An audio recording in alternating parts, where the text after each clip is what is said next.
चंद्र भी इम्पोर्टेंट है और सूर्य भी इम्पोर्टेंट है। सन साइन जो होता है ना, वो बेसिकली क्या है कि दुनिया आपको कैसे देखती है। आपकी चंद्र राशि है वो इमोशंस है, लेकिन जो लग्न राशि होती है वो आपकी लाइफ का एक रोड मैप है। अगर किसी का मान लीजिए सही चल रहा हो लाइफ में सब कुछ, और ठीक है एक छोटा सा कर्व बॉल आ गया या वो चला गया एस्ट्रोलॉजर के पास, तो ऐसे पूछता है कि मिस गाइडेंस की वजह से जो सही चल रहा है वो भी और खराब हो जाए। क्या आपको क्या लगता है कि पैसे वाले जो लोग हैं उनकी जिंदगी में तकलीफें नहीं है? वो जितना हाई स्कूल में बच्चा जाता है ना, उतना वो माँ बाप से दूर हो जाता है। चंद्र ग्रह हमें पैसा देता है, हमें इमोशनल ब्रेक डाउन भी देता है। लेकिन कोई एस्ट्रोलॉजर अगर ये कह दे कि मैं वक्त बदल दूंगा, तो ये 101% झूठ है। आज हर इंसान झूठी दुनिया में जी रहा है। दुनिया के सामने जो अपने आप को प्रेजेंट करते हो, रियल लाइफ में आप वो नहीं। राहु आपको वो दिखाता है, दर्शाता है। राहु की दशा कभी खराब करने के लिए नहीं आती। सिंह राशि लियो, इनके लिए उपाय यही है कि अपने गुस्से पर कंट्रोल रखो। पर ऐसे भी तो कहते हैं कि जो माँ बाप पूजा पाठ करते हैं या दान दक्षिणा करते हैं उसका फल बच्चों को मिलता है। आप खाना खा रहे हो तो पेट आपका भरेगा ना। और सबसे हॉट टॉपिक कुंभ, एक्वेरियस। कुंभ को तो डरना ही नहीं चाहिए, मकर और कुंभ को तो डरना ही नहीं चाहिए, जिनका स्वामी शनि है। जैसा कर्म करोगे वैसा फल मिलेगा, तो डरना क्यों है? आम इंसान को परेशानियां तोड़ती हैं, लेकिन महादेव के भक्त को परेशानियां निखारती हैं। मेरे लिए महादेव से आगे कुछ भी नहीं है, मेरा अस्तित्व ही नहीं है।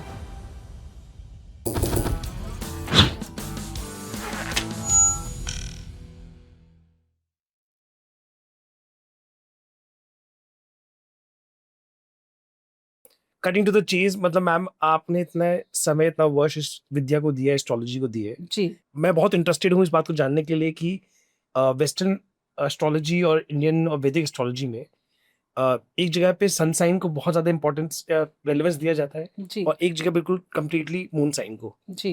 तो सबसे पहले तो कौन सा सही है और किस तरीके से उसकी हमें यूज करना चाहिए या उसको अंडरस्टैंड करना चाहिए? देखो, अगर हम वैदिक एस्ट्रोलॉजी की बात करते हैं तो वैदिक एस्ट्रोलॉजी में लग्न चार्ट होता है। लोग लग्न को भी देखते हैं और चंद्र राशि को भी देखी जाता है। लेकिन जो चंद्र राशि होती है वो आपके इमोशंस को बताती है, आपकी करंट सिचुएशन को बताती है। लेकिन जो लग्न राशि होती है वो आपकी लाइफ का एक रोड मैप है। नॉर्मली लोग बहुत ज्यादा मिसगाइड हो जाते हैं कि उन्हें यही नहीं पता होता कि उनकी राशि कौन सी है। कुछ लोग डेट ऑफ बर्थ से अपनी राशि को देखते हैं, कुछ लोग अपने नेम के फर्स्ट वर्ड से अपनी राशि को देखते हैं, लेकिन एक्चुअली क्या है राशि वही उनको समझ में नहीं आती, जिस वजह से वो लोग मिसगाइड हो जाते हैं। अगर हम बात करते हैं राशि की, तो जब आप इस धरती पर पैर रखते हैं, आपका जब जन्म होता है, उस समय ग्रह नक्षत्र कहाँ किस समय बैठे हैं वो है आपकी राशि। वो जो लग्न चार्ट है वो आपकी पूरी लाइफ का एक रोड मैप है। और वहां पे जहां चंद्र बैठा है उसके ऊपर जो नंबर लिखा हुआ है, जैसे अगर आपका चंद्र बैठा है फर्स्ट हाउस में, अगर आपका चंद्र बैठा है तो आपकी जो पहली एक नंबर लिखा है ना वो आपकी राशि कहलाएगी। Okay. तो वहीं से मिसगाइड लोगों के अंदर जो है कि हमें उन पता ही नहीं है कि राशि कौन सी है। और नॉर्मली आप देखोगे कि लोग ना आजकल जैसे मीडिया के अंदर सुबह सुबह राशि आ जाती है या पेपर्स में आ जाती है, तो सुबह सुबह अपनी राशि पढ़ना शुरू हो जाते हैं कि आज खराब लिखा है, आज मेष राशि के लिए तो बहुत खराब लिखा है। तो माइंड के अंदर पहले ही उन्होंने ऐड कर लिया कि आज का दिन तो मेरा खराब है। नॉर्मली ज्यादातर देखा जाता है, मैं बहुत लोगों को देखती हूँ कि सुबह सुबह सबसे पहले उठते ही यही काम होता है, पेपर्स में चेक करना या फोन पे चेक करना कि अच्छा आज का मेरा दिन कैसा है। तो राशि सिर्फ आपकी ग्रह जो है वो ऐसा नहीं है कि आपकी जो पेपर में बताया जा रहा है या फोन में बताया जा रहा है वो सिर्फ आपके लिए है, वो एक रैंडम बताया जाता है। और राशि जो होती है वो आपके जो ग्रह होते हैं वो बेसिकली आपका काम करते हैं आपके कर्मास के साथ भी। अगर आपके कर्मास अच्छे हैं तो आपका पेपर में या मीडिया में कुछ भी लिखा हुआ वो मैटर नहीं करता। आपने नॉर्मली सुन लिया कि कुंभ राशि का समय अच्छा नहीं है या आज का दिन कुंभ राशि के लिए अच्छा नहीं है, अपने माइंड में आपने फीड कर लिया, वो अपने अपने माइंड को कमांड देना शुरू कर दिया कि आज तो मेरा दिन अच्छा है ही नहीं। वो ऑटोमेटिकली आप देखोगे आपका दिन वर्स्ट होना शुरू हो जाएगा, क्योंकि आपने अपने सबकॉन्शियस माइंड को कमांड कर दिया। जो चीजें आप मैनिफेस्ट करते हैं ना वो चीजें आधी सामने आ जाती हैं। तो ये सबसे बड़ी प्रॉब्लम है कि हम लोग मिसगाइड हो जाते हैं कि हमें राशि ही नहीं पता होती कि कैसे हम अपनी राशि को पहचानें। तो मैम इस पूरी कॉन्वर्सेशन में जो मैं समझना चाह रहा हूँ मेन इसकी वेस्टर्न का तो सेम है, वो डेट ऑफ बर्थ के हिसाब जी से, मतलब जी जी इस महीने से इस महीने इस डेट तक आप एरीज हो राइट गए या राइट पाइसिस हो गए, राइट ये हो गए XYZ। और जो मून साइन है जो हम लोग फॉलो करते चंद्र राशि जी हैं, तो वो मतलब आपस में दोनों कॉन्सेप्ट है तो सेम, दोनों ठीक कॉन्सेप्ट सेम है। बेसिकली क्या है, मैंने जैसे कहा ना कि चंद्र राशि जो है वो आपके इमोशंस को बताती है, आपकी करंट सिचुएशन को बताती है। और है। लगन। लगन जो है, जैसे आप जब बॉर्न हुए उस समय ग्रह कहाँ बैठे थे, हम्म, वो है लग्न। ओके। तो वहीं से आपका मेन एग्जैक्ट, अगर आप प्रिडिक्शन जानते हो ना, हम्म, अगर प्रिडिक्शन पूरी तरह से समझी जाती है तो इन दोनों को ही इवेलुएट किया जाता है। सिर्फ एक से नहीं कर सकते, दोनों को ही इवेलुएट किया जाता है। ये करंट सिचुएशन तो आपको चंद्र राशि से ही पता चलेगी। So I am not sure how what is the prediction and क्या होगा, बट इन देखो जनरल। प्रिडिक्शन में आपको मैंने कहा ना कि सबके लिए एक जैसे कभी काम नहीं करती। करेक्ट। जो आपकी कुंडली में ग्रह बैठे हैं या मेरे में बैठे हैं या किसी में भी बैठे हैं, वो उस समय ऐसा तो नहीं है सिर्फ आपका ही जन्म हुआ। करेक्ट। मेरा जन्म जिस समय हुआ उस समय सिर्फ मेरा नहीं हुआ, बहुत लोगों का जन्म हुआ। लेकिन क्या उनकी और मेरी किस्मत सबकी एक जैसी है? नहीं। तो ये सिर्फ आपके कर्मास पे मैटर करता है। सिर्फ आपकी कुंडली मैटर नहीं करती कि आपके लग्न चार्ट के अंदर या आपकी चंद्र राशि के अंदर बहुत अच्छे ग्रह लिखे हुए हैं, सब अपनी स्वराशि में बैठे हैं, बिल्कुल एप्रोप्रिएट है, सब कुछ है, लेकिन फिर भी आपकी लाइफ में हर्डल्स चल रही हैं, फिर आप क्या करोगे? करेक्ट। तो ये जो मेन आधार है, दैट इज योर कर्मास। जो आपने कर्म किए हैं वो आपको भोगने हैं। वो राशि और ग्रह वो सब कुछ नहीं बता सकते। सिर्फ अगर आपने किसी को बता दिया कि अब वृषभ राशि का समय आने वाला बहुत खराब आ रहा है, या नॉर्मली मैं देख रही हूँ आजकल बहुत सारी प्रिडिक्शंस हो रही हैं कि कुंभ राशि वाले सतर्क हो जाइए, अच्छा समय नहीं है। आपने तो पहले ही कुंभ राशि वालों को डिमोलाइज कर दिया, क्यों नहीं अच्छा? क्या सबका एक ही समय आएगा, या कुंभ वाले लिखवा कर आया कि उनका ही बुरा समय चल रहा है? तो आपने तो कुंभ वालों को पहले ही तोड़ दिया ना। अभी देखो नया साल है, नया आगाज है, हर किसी के अंदर चाह और उमंग है। अगर किसी ने 2025 में बुरा फेस काटा है, चाहे वो कुंभ है, चाहे मकर है, चाहे कोई भी राशि है, किसी ने बुरा वक्त काटा है, लेकिन अब उसको इंतजार है अच्छा वक्त आने का। और आपने सोशल पे आके ये बोल दिया कि आपका तो समय बहुत खराब हो रहा है, कुंभ राशि वालों तैयार हो जाओ, वक्त खराब है। तो आपने तो उनका शुरुआत होने से पहले ही अंत कर दिया, डिमोलाइज कर दिया ना। तो ऐसा नहीं है कि कुंभ राशि सबके लिए ही खराब है। जिसने जैसे कर्मास किए हैं उसका समय वैसा ही आएगा।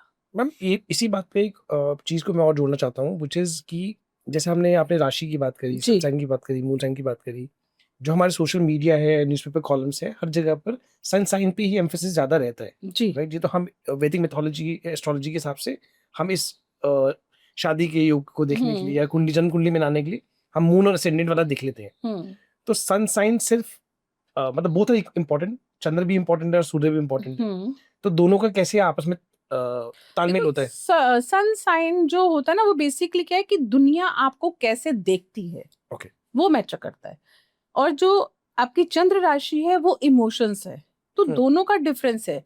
लेकिन देखो वैदिक एस्ट्रोलॉजी के अकॉर्डिंगली ज्यादातर आप देखेंगे तो लग्न चार्ट और चंद्र चार्ट को ही मैटर किया जाता है। ओके। अगर हम वैदिक कुंडली के हिसाब से देखें, सबका देखने का तरीका अलग होता है, सबकी प्रिडिक्शंस अलग होती है।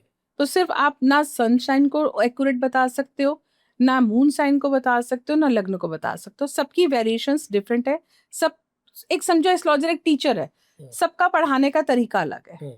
ग्रह तो वही रहेंगे, ना ग्रह बदलेंगे, ना नक्षत्र बदलेंगे, ना राशियां बदलेंगी। 12 राशियां तो 12 ही रहेंगी, 27 नक्षत्र है तो 27 रहेंगे, और नवग्रह है तो नवग्रह ही रहेंगे, वो चेंज नहीं होंगे। वो सिर्फ एक आपके स्टडी करने का तरीका अलग अलग है।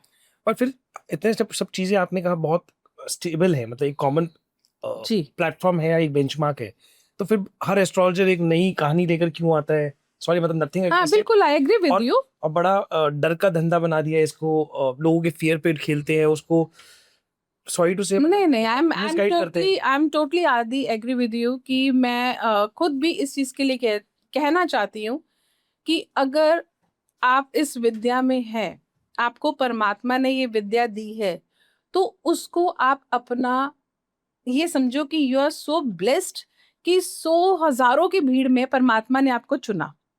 आप देखो कोई खुश इंसान है, किसी की लाइफ बहुत अच्छी चल रही है, ठीक है, सब कुछ एवरीथिंग इज ओके, बच्चे भी हैं, शादी भी हो गई, घर परिवार अच्छा है, व्यापार अच्छा है, वो पागल है एस्ट्रोलॉजर के पास जाएगा? क्यों जाएगा? क्यों जाएगा? उसकी लाइफ में हर्डल्स हैं तो वो आपके पास आ रहा है, ठीक है ना? लेकिन आप उसका फायदा उठा रहे हो, आप जितना लोगों को डरा रहे हो उतना आपका व्यापार बढ़ रहा है। अरे तो आप अपने कर्मास भी तो खराब कर रहे हो। आप दूसरे को क्या गाइड करोगे अपने कर्मास ठीक करने के लिए? पहले तो आप अपने कर्मास खराब कर रहे हो। इतना इजीली किसी को कह देना कि आपकी लाइफ में बहुत ज्यादा कॉम्प्लिकेटेड है। एक तो पहले इंसान डरा हुआ, दुखी हो रहा है, लाइफ में परेशान है, वो आपके पास आया बहुत उम्मीद के साथ। देखो, कोई एस्ट्रोलॉजर के पास जाता है तो वो एक भगवान का बंदा समझ के आता है कि हाँ, हमें वो सही गाइड करेगा। लेकिन आप उसको समझ रहे हैं कि अच्छा, अब तो ये मेरा क्लाइंट आ गया, अब तो मैं इसकी कटाई कर लूं, तो फिर तो भुगतना तो आपको भी पड़ेगा ना। तो अगर किसी का मान लीजिए सही चल रहा हो लाइफ में, सब कुछ एक सही राह पे चल रहा हो, पर ठीक है, एक छोटा सा कर्व बॉल आ गया या कोई पॉट होल आ गया और वो अटक जाता है, वो चला गया एस्ट्रोलॉजर के पास, तो ऐसे पूछता है कि मिस गाइडेंस की वजह से जो सही चल रहा है वो भी और खराब हो जाए? बिल्कुल हो जाता है। देखो, हर दिन अगर आपको एक छोटी सी प्रॉब्लम है, सबसे पहली चीज तो देखो, मैं आपको एक चीज बताऊं कि ऐसा तो कभी किसी की जिंदगी में नहीं हो सकता कि कोई कहे मेरी जिंदगी में हर्डल्स आएंगी ही नहीं। आएंगी। आपकी जिंदगी है, आपकी लाइफ है, ऊंच नीच दुख सुख आता ही आता है, ये प्रकृति है। दिन है, रात है, ठीक है ना? Correct. सुबह है, शाम है ना, तो सर्दी है, गर्मी है, ये सारे ये प्रकृति की चीजें हैं। तो ये आपकी जिंदगी में हर्डल्स आना भी ये प्रकृति की देन है। ऐसा नहीं हो सकता। क्या आपको क्या लगता है कि पैसे वाले जो लोग हैं उनकी जिंदगी में तकलीफें नहीं है? वो उनका एक जोन ही तो आप देख रहे हो। Correct. आपको लग रहा है कि सामने वाले के पास बहुत पैसा है, उसके पास बहुत खुशियां हैं, आपको क्या पता वो कितनी प्रॉब्लम से घिरा हुआ है। आप उसका एक जोन देख रहे हो जो आपको दिख रहा है, पैसा बहुत है। हो सकता है वो अपने बच्चों से परेशान हो सकता है वो अपनी हेल्थ से परेशान हो सकता है वो हस्बैंड वाइफ के रिलेशन से परेशान हो। ऐसा तो नहीं है कि कोई परेशानी होगी नहीं। आप परेशान हो, आप मेरे पास आ रहे हो, XYZ किसी के पास भी जा रहे हो, सामने वाला इंसान उसको गलत रास्ता दिखा दे। आज देखो, आज मैं आपके यहाँ ऑफिस में आई हूँ, छोटा सा एग्जांपल देती हूँ। आपने मुझे करंट लोकेशन भेजी, ठीक है, मैं अपने ऑफिस से उठी, सीधी आपकी लोकेशन पे आ गई। मुझे कहीं घूमना पड़ा? नहीं, क्योंकि आपने मुझे करंट लोकेशन भेज दी, मेरे पास एक सही रास्ता मिल गया। यही आप मुझे एड्रेस भेज देते तो मुझे थोड़ा सा घूमना पड़ता, घुमाव आता ना जिंदगी में, तब जाके मैं पहुंचती। हो सकता है मैं तब भी सही ना पहुंचती। तो अगर लाइफ में हर्डल्स हैं, आप एस्ट्रोलॉजर के पास जा रहे हो, तो एस्ट्रोलॉजर का फर्ज बनता है कि जितनी प्रॉब्लम है वो उसको उतनी ही बताए। और जो चीजें हैं, देखो बदल तो कुछ सकता नहीं, सिर्फ आप उसको ठीक कर सकते हो, थोड़ा सा हील कर सकते हो। ठीक भी क्या कर सकते हो, आप हील कर सकते हो कि पूजा पाठ से या उपायों से आप उसको इतना कैपेबल बना दो कि जो मुश्किल फेस है वो उसको निकालने योग्य हो जाए। मैम, आपने जैसे कहा था कि हमारे जन्म से ही हमारा एक भविष्य तय होता है। बिल्कुल तय होता है। तो अब भविष्य तय है तो ठीक है, बीच में वो ऑब्स्टेकल्स भी लिखे हुए हैं, ये आने ही आने, बिल्कुल ये समय पे ये होगा हमारे साथ। राइट। तो फिर वाई लोगों को इतना डर क्यों लगता है कि उनको किसी के पास जाके पूछना पड़े, जब उनको पता है सब लिखा ही हुआ है? तो ये ना ह्यूमन नेचर है कि हर किसी को सुख का समय बहुत अच्छा लगता है, बहुत अच्छा लगता है। उसको लगता है अब मेरे पास सब कुछ आ गया। लेकिन जैसे ही ऑब्स्टेकल्स आती है ना, उसको लगता है अब मैं जीरो हो गया। अब वो भटकता है क्योंकि उसके अंदर स्थिरता नहीं होती, विश्वास नहीं होता। जब आप खुद पर विश्वास करते हो, आप परमात्मा पर विश्वास करते हो, तो आपको हर जगह भटकने की जरूरत नहीं होती। मैं नहीं कहती कि आप हर समय एस्ट्रोलॉजर्स के पास जाओ। क्यों जाना हर समय, क्यों जाना? देखो, अगर हम एक नॉर्मल वे में कहें तो एस्ट्रोलॉजर्स जरूरी हैं।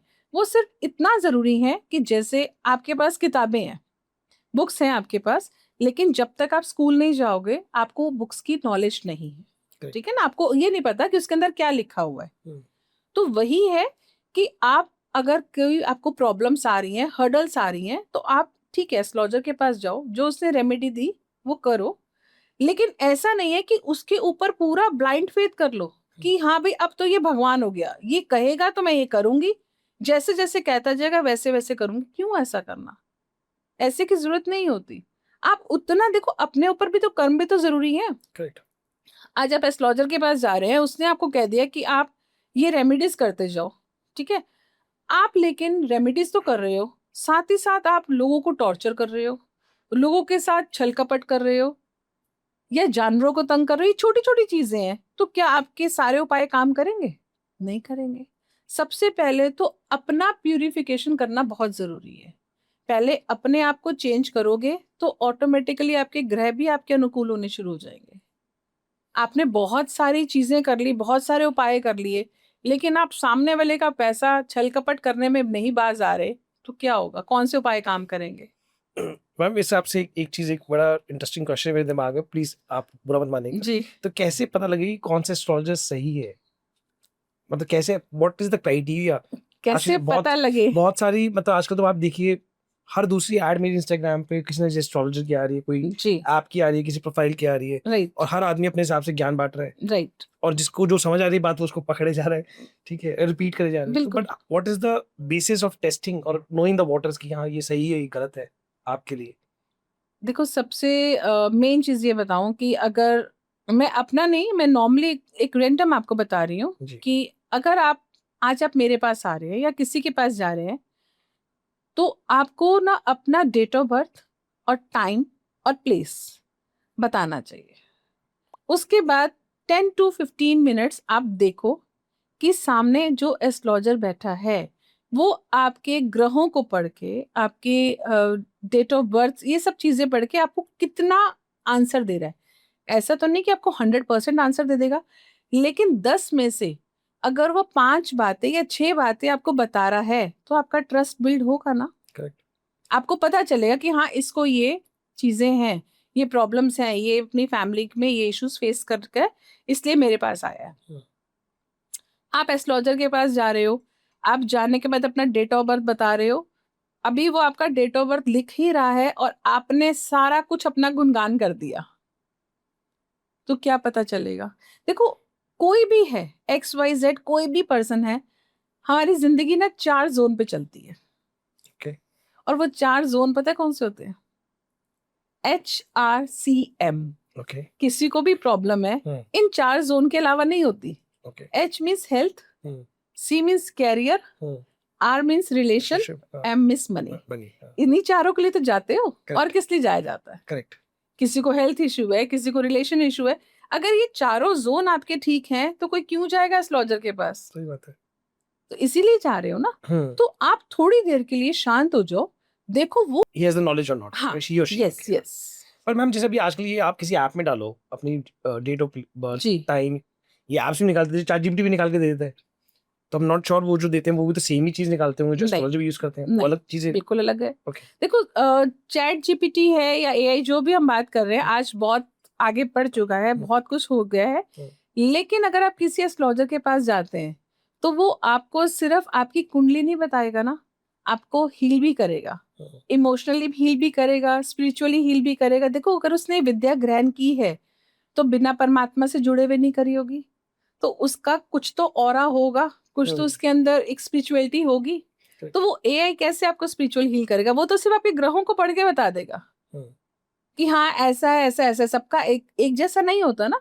अब नॉर्मली लोगों की, किसी के फर्स्ट हाउस में कुंडली में अगर राहु बैठा है और 7th में केतु बैठा है, तो हर एस्ट्रोलॉजर की प्रेडिक्शन अलग होगी। फर्स्ट हाउस जो होता है वो हमारी इंडिविजुअल पर्सनालिटी को बताता है कि आप क्या है, आपके व्यक्तित्व को बताता है, और 7th हाउस हमारी मैरिड लाइफ को बताता है। अब अगर राहु बैठा है तो कुछ लोगों का कहना है कि ऐसे लोग बहुत ज्यादा गलत कामों में लिप्त होते हैं, क्योंकि राहु है। राहु को किसी आम इंसान को पता है राहु क्या है? नहीं। ये किसने बताया? एस्ट्रोलॉजर्स ने। ये भ्रम, ये डर किसने फैलाया? एस्ट्रोलॉजर्स ने, कि राहु ऐसा है जी, राहु आ गया अब सब कुछ खराब हो गया। क्यों? राहु खराब करने के लिए नहीं आता, राहु आपको रास्ता दिखाने आता है, राहु आपके भ्रम को तोड़ने के लिए आता है। लोगों को लगता है कि राहु की दशा आ गई तो सब कुछ खराब हो गया। राहु की दशा कभी खराब करने के लिए नहीं आती। राहु की दशा आपको टटोलने के लिए आती है, आपके जो आप भ्रमित होकर जी रहे हैं ना, उसको दिखाने के लिए आती है कि आप कौन सा देखो, राहु का रास्ता ना वो कभी एक नहीं दिखाता, आपको 2 रास्ते दिखाता है। वो आपको चेक करना चाहता है, आपकी टेस्टिंग होती है कि आप कौन सा रास्ता चुनते हो, और 90% लोग राहु की दशा में गलत रास्ता चुनते हैं। क्योंकि जैसे हर चमकने वाली चीज सोना नहीं होती ना, लेकिन राहु की दशा में आपको लगता है कि वो चीजें चमक रही है ना, वो सब सोना ही सोना है, लेकिन वो सोना नहीं होती। तो इसलिए इंसान खराब हो जाता है, डिस्ट्रैक्ट हो जाता है, उसको लगता है उसकी कंडीशन खराब हो गई। तो जैसे मैं फर्स्ट हाउस की बात कर रही हूँ कि लोगों को लगता है कि राहु इसकी फर्स्ट हाउस में है, ये गलत कामों में है, ये ऐसा है, ये सेल्फ ऑब्सेस्ड है। ऐसा नहीं है, उसको आप पॉजिटिव नोट में भी तो ले सकते हो। वो सेल्फ ओरिएंटेड हो सकता है, self obsessed in a right way हो सकता है, वो अपने लिए सोच सकता है, उसको ये लग सकता है कि हाँ मुझे अपना नाम बनाना है, अपनी पहचान बनानी है। यही क्यों सोच रहे हो कि उसका राहु फर्स्ट हाउस में है तो वो गलत नशे में जाएगा या गलत तरीकों में जाएगा। तो ये चीजें जो हैं ये एस्ट्रोलॉजर्स का ही काम है, बनाना और डराना। और आज लोग इतना मिथ फैला रहे हैं, डरा रहे हैं, ये गलत है। और सिर्फ एक ग्रह नहीं देखा जाता। आज आप अगर कुंडली में कह रहे हो कि कोई भी आ रहा है कि इसके एक, आप जैसे नॉर्मली देखते हैं शुक्र ठीक कर लो, कोई नहीं बताता गुरु ठीक कर लो, बुध ठीक कर लो। किसी एस्ट्रोलॉजर को सुना? नहीं। सब शुक्र की रेमेडीज दे रहे हैं। क्यों दे रहे हो? सिर्फ शुक्र, सिर्फ अगर आपका शुक्र ग्रह अच्छा है तो आपकी कुंडली बिल्कुल ओके है। बाकी ग्रह क्या करेंगे? सो जाएंगे जाके क्या? ये डराना ही तो है। डराना कैसे है? शनि की साढ़सती चल रही है, बुरा समय आ गया। अरे शनि की साढ़सती है तो बाकी ग्रह क्या कर रहे हैं? निद्रा में थोड़ी बैठे हैं, बाकी भी तो काम कर रहे होंगे। इस समय सिर्फ शनि काम कर रहे हैं। तो ये मिसगाइड करने का तरीका है। बहुत कम एस्ट्रोलॉजर्स को मैं सुनती हूँ कि शुक्र की दशा चल रही है या शुक्र आपको एक्टिव करना है तो आप पूजा पाठ कर लो, महालक्ष्मी की पूजा कर लो, कन्याओं को खीर बांट दो, और भी बहुत सारे उपाय हैं। आप विष्णु लक्ष्मी जी के मंदिर जाओ, लक्ष्मी जी की पूजा आराधना करो, आप ओम महालक्ष्मी नमो नमः का जाप करो, श्रीम का जाप करो। अगर आपको शुक्र एक्टिव करना है और इन अ राइट वे करना है, आप श्रीम का जाप करो कमल गट्टे की माला से। गारंटीड कहती हूँ आपका शुक्र एक्टिव होगा, इन अ राइट वे होगा। लेकिन एस्ट्रोलॉजर्स क्या कहते हैं? शराब पियो। तो शराब से कहाँ एक्टिव हो रहा है? कहाँ एक्टिव हो रहा है? शराब पी तो कलेश ही हो रहे हैं और एक्टिव थोड़ी हो रहा है। वो क्या है, यूथ देखो वो सुनना चाहता है जो यूथ को अच्छा लगता है। ठीक है ना? आपने यूथ के मतलब की बात कर दी कि आप शराब पियो शुक्रवार को, आपका शुक्र एक्टिव हो जाएगा। तो वो सबको क्या लगा, अरे शराब तो हर कोई चाहता है भाई एंजॉय करना, तो चलो शराब पियेंगे, शुक्र भी एक्टिव हो जाएगा, लग्जरी भी आ जाएगी। अब यही अगर मैं किसी यंगस्टर को कहूँ कि बैठ के तो कमल गट्टे की माला से जाप कर, बोलेगा ये तो पागल है, क्यों सुनूं मैं इसकी बात? वो अच्छा बता रही है शराब पीने के लिए, तो वो आपने अपने लिए सोचा ना। लेकिन आपकी रील तो चल गई, आपने कितने लोगों को खराब कर दिया, कितनों को डिस्ट्रैक्ट कर दिया, रास्ता भटका दिया ना। तो वो आपके कर्मास कहाँ गए? आपको इतनी अच्छी विद्या मिली, उसमें आपने क्या किया? एक अपना स्वार्थ दिखाया। तो जहां स्वार्थ है, अहंकार है, वहां विद्या काम नहीं करती। अच्छा, मुझे पता नहीं था कि ऐसा भी है कि फ्राइडे को ड्रिंक कर लो तो शुक्र। पता नहीं, मैं भी देखती हूँ, बहुत सारी रील्स देखती हूँ। अच्छा, मेरे भी सामने कभी आ ऐसे कुछ जाती आया है, था, ओके। तो मैं भी देखती हूँ कि अच्छा ऐसा भी हो सकता है। ये नई कहीं विद्या आई होगी जहाँ जो हमने नहीं पढ़ी, शायद हमारे हाथ से निकल गई। पर इंटरेस्टिंग है, मतलब वही आपकी बात सही है कि जो दिखता है वही बिकता है, शायद वही वाला सिस्टम। वही चीज है कि जो आप देखो, हर कोई वही चाहता है। जो आज बच्चा भी है ना, अगर आप उसको 10 चीजें बताओगे तो वो लेना पसंद करेगा जो उसकी आंखों को अच्छी लगेगी। Correct. तो अगर रील्स आ रही हैं, अगर नॉर्मली हम सिर्फ एक ही चीज बताएंगे ना, सिर्फ पूजा पूजा, तो वो क्या है ना, बोलेगा ये तो बहुत आउटडेटेड है, क्योंकि वो आउटडेटेड माना जाता है। आज इंग्लिश बोलना, आज ड्रिंक करना, आज क्लबिंग करना एक आपके लिए स्टेटस है, आपका स्टैंडर्ड है। ठीक है ना? वहीं आपने कहा कि मंत्र को उच्चारण कर लो, आप हिंदी में बात कर लो, तो वो आपका स्टैंडर्ड ही नहीं है ना, वो आप लो माने जाओगे। आपका ग्राफ गिर रहा है, ये ग्राफ नहीं गिर रहा, ये सोच का फर्क है, ये डिफरेंस है। वही ना, समझो सिंपल चीज करना ना वो ज्यादा कॉम्प्लिकेटेड हो गया आज के समय में। लोगों को लगता है इसके अंदर कुछ है ही नहीं ना। आज हर किसी को एक्स फैक्टर चाहिए। हाँ, करेक्ट। ठीक है ना? उनको लगता है कि हमारे अंदर कुछ खास होना चाहिए, हम सेंटर ऑफ अट्रैक्शन बन के रहे, हम कुछ भी करें लेकिन हमारा सेंटर ऑफ अट्रैक्शन होना चाहिए। अभी सिर्फ शुक्र ग्रह की बात नहीं है, आप बहुत सारे देखोगे आजकल रील्स में या वैसे भी एंटिटी एनर्जीज बहुत ज्यादा, अच्छा जी, ओके। तंत्र विद्या हो रही है, हम्म किसी को वश में कर लो, किसी को ये कर लो।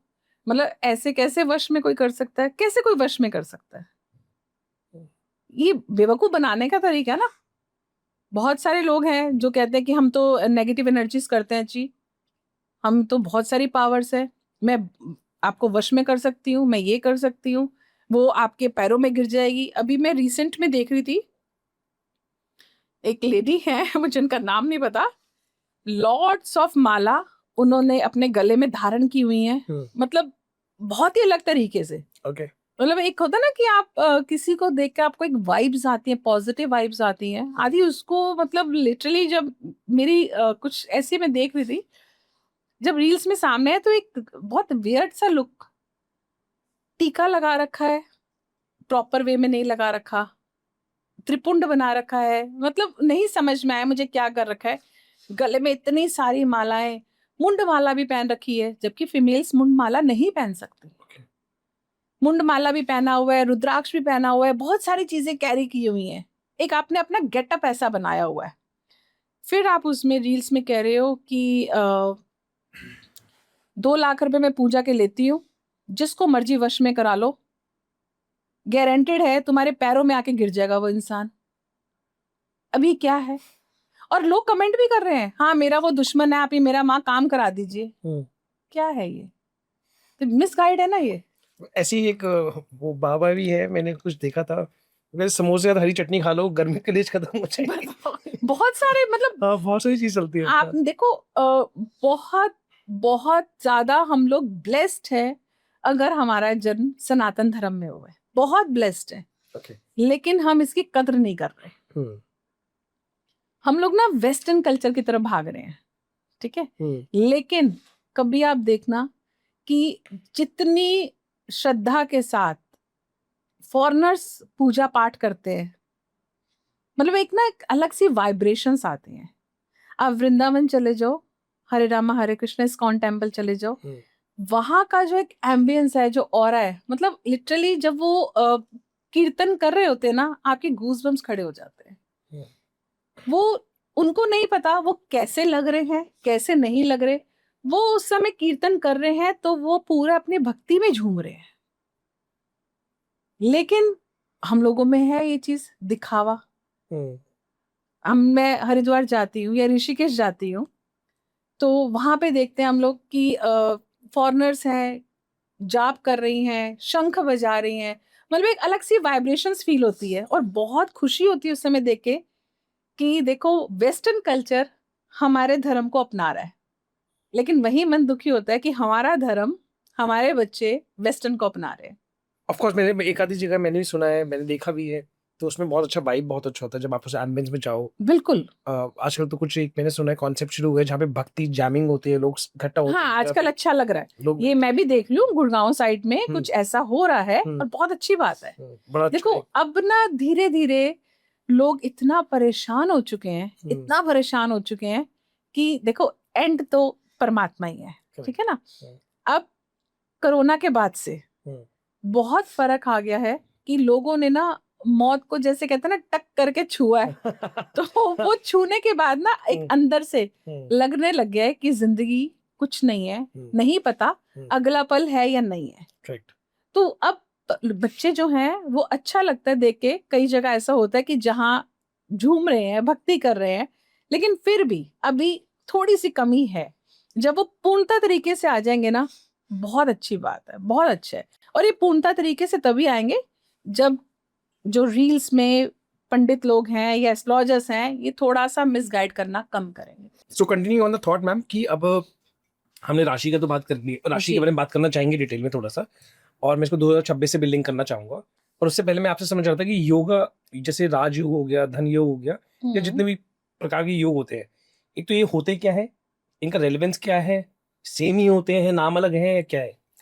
नहीं ऐसा नहीं है कि सेम ही होते हैं, लेकिन बहुत लोग समझते हैं कि कुंडली में अगर किसी ने बोल दिया कि राजयोग है तो अब मैं बैठ जाऊं राजा की तरह कि मेरे राजयोग है, लेकिन ऐसा नहीं होता। राजयोग होना अगर आपकी कुंडली में है तो इसका मतलब आपके ऊपर और ज्यादा रिस्पॉन्सिबिलिटीज हैं। ओके। अगर हम एक नॉर्मली बात करते हैं तो एक प्रजा से ज्यादा रिस्पॉन्सिबिलिटीज किस पे होती हैं? एक राजा राजा के पे। ऊपर, करेक्ट। और अगर आपके कुंडली में राजयोग है तो वो तब तक एक्टिव नहीं होता जब तक आप उसके अकॉर्डिंगली प्रॉपर आपके अंदर पोटेंशियल नहीं होता। ओके। आपके अंदर वो क्वालिटीज ही नहीं है जो एक राजा के अंदर होनी चाहिए, तो कैसे आपका राजयोग एक्टिव हो जाएगा? तो सिर्फ कुंडली के अंदर राजयोग होना या धन योग होना या गज केसरी योग होना ये नहीं है कि अगर किसी ने आपको बोल दिया कि आपकी कुंडली में राजयोग है या आपकी कुंडली में धन योग है तो आप सोच के बैठ जाओगे कि अब मुझे कुछ करने की जरूरत नहीं है, मेरे को तो पंडित जी ने बोल दिया मेरी कुंडली में राजयोग है। नहीं, उसके लिए आपको और ज्यादा वर्क करना पड़ेगा। ओके। उसके जब आपका वो योग एक्टिव होगा तभी तो आपके पास आएगा। Correct. एक राजा के अंदर अगर वो पोटेंशियल ही नहीं है तो वो कैसे अपनी प्रजा को हैंडल कर लेगा? कर सकता है? नहीं कर सकता। तो आपके अंदर वो चीजें होनी चाहिए ना, आप अपनी प्रजा से डिफरेंट हो तभी आपको राजा बनाया गया ना। तो आपके अंदर वो सारी प्रजा को संभालने का एक दायित्व आपको संभालने का आपके अंदर होना चाहिए। Correct. तो जब आप अपने पूरे परिवार को या अपना जो भी आपका व्यापार है, जो चीजें भी आपके कुंडली में है, उसको आप संभालने योग्य हो जाते हो तब वो आपका एक्टिव होता है। ओके। तो सिर्फ ये सुनना सफिशिएंट नहीं है कि मेरी कुंडली में ये योग है तो अब मैं जिंदगी में कामयाब। नहीं, कुछ लोग हैं जो मजाक में बोल देते हैं मेरे तो राजयोग है, मतलब whatever, my parents are slogging for me, मतलब वो तो ये राजयोग नहीं है, ये अब आप ये देखो, लोग जो समझते हैं कि मेरे माता पिता के पास बहुत कुछ है तो मेरे को अब मुझे जिंदगी में जरूरत नहीं कुछ करने की, तो वो आपने क्या कमाया? वो तो आप दिया हुआ दे रहे हो किसी को, आप अधीन हो ना। आपका अपना तो कुछ नहीं है ना, आपका अपना कोई अस्तित्व नहीं है। आज आपने कोई एक अच्छी फैमिली का बच्चा है, उसके पास सब कुछ है, माँ बाप ने सारी चीजें दी, लेकिन दी आपने क्या कमाया? करेक्ट। आपने किसी का दिया हुआ लिया, आपका कुछ अपना अस्तित्व हुआ? नहीं हुआ। आपकी अपनी कुछ एक आइडेंटिटी हुई? नहीं हुई। तो परमात्मा ने आपको पैदा किया, इस धरती पर भेजा, लेकिन उसके साथ क्या दिया? अधीनता दी। आप अपनी एक स्पेशल आपकी आइडेंटिटी नहीं है। आप क्या कहोगे? आज बना हुआ बिजनेस किसी को दे दिया, आप कोई अच्छा बिजनेसमैन है, उसका बच्चा बड़ा हुआ, उस बिजनेस पे उसका बच्चा बैठ गया, ठीक है, तो वो तो गद्दी पे बैठ गया, वो कहेगा मेरे पास तो राज ही हो गया जी, मैं तो गद्दी पे बैठ गया, मैं तो बचपन से जो मांगा पूरा हुआ, अब मैं बिजनेस नहीं करा, गद्दी पे बैठ गया। तो भाई तो उसको सेकंड वे में ये सोचो कि परमात्मा ने तुम्हें जीवन दिया है कुछ करने के लिए, अधीनता के लिए नहीं। आज तुम तो गद्दी पर बैठ गए, अब आगे आने वाले अपने बच्चों के लिए तुम क्या कर रहे हो? तुम्हारे माँ बाप के अंदर इतना पोटेंशियल था कि उन्होंने तुम्हें बनी बनाई गद्दी पे बिठा दिया, तुम अपने बच्चों के लिए क्या तैयारी कर रहे हो? क्या पोटेंशियल दिखा रहे हो अपना? वो क्या भोगेंगे? तुमने तो राजयोग भोग लिया, आगे वो कौन सा योग भोगेंगे? है उनके लिए कोई योग? नहीं, क्योंकि तुमने कर्म ही नहीं किया। But some people have also make this an identity, पता है मैम, जैसे लोग बड़ा गर्व से बोलने लग गए हैं आजकल कि यस है मेरे बाप का पैसा, मतलब सॉरी टू तो ये गलत है। ये बाप के पास है पैसा, तुम्हारे पास क्या है? पैसा बाप के पास है ना, तुम्हारे पास क्या है? तुम्हारा अपना अस्तित्व कहाँ है? अगर 1000 रुपया कमाया, लाख रुपया कमाया तो पिता ने कमाया, तुमने क्या कमाया? तुमने अधीनता कमाई, तुमने पैसा पिता से लिया, तुम्हारा अस्तित्व कहाँ है? तुमने बिजनेस में अपना नाम नहीं कमाया, तुमने पिता के नाम को आगे चलाया, तो उसमें तुम्हारा कुछ नहीं है। तुम्हारा तब होता जब तुम उसको 1 से 2 करते, 2 से 3 करते, तो उसमें तुमने एफर्ट्स डाले, ठीक है ना। उसमें अगर एक घर है, 1 से तुम 2 बना रहे हो, तो उसमें तुम्हें बनी बनाई एक बेस मिला, बेस के ऊपर तुम तैयारी कर रहे हो। लेकिन एक बना और एक में ही तुम बैठ गए, तो कहाँ हो तुम फिर? क्या है तुम्हारा? करेक्ट। वो आगे चल के उसका आप विनाश ही करोगे, मतलब इवेंचुअली यू विल डिस्ट्रॉय। जब तुम बना ही नहीं सके, बने बनाए को तुम खा रहे हो, तो तुम आगे तो कुछ करने योग्य ही नहीं हो। अपने बच्चों को क्या सिखाओगे? जब तक आप खुद कुछ करने योग्य नहीं हो, आप किसी को क्या शिक्षा दे सकते हो? सही बात है। शिक्षा सिर्फ देखो, आज हम लोग ना स्कूल्स में पढ़ते हैं, ठीक है, लेकिन बहुत कम चीजें हमारे स्कूल्स में पढ़ाई जाती हैं वो जो हमारे एक्चुअली लाइफ में काम आती है। ये एक बहुत मिसकॉन्सेप्ट है ये स्कूल्स में आप वो चीजें पढ़ाओ जो हमारी एक्चुअल लाइफ में काम आनी है। करेक्ट।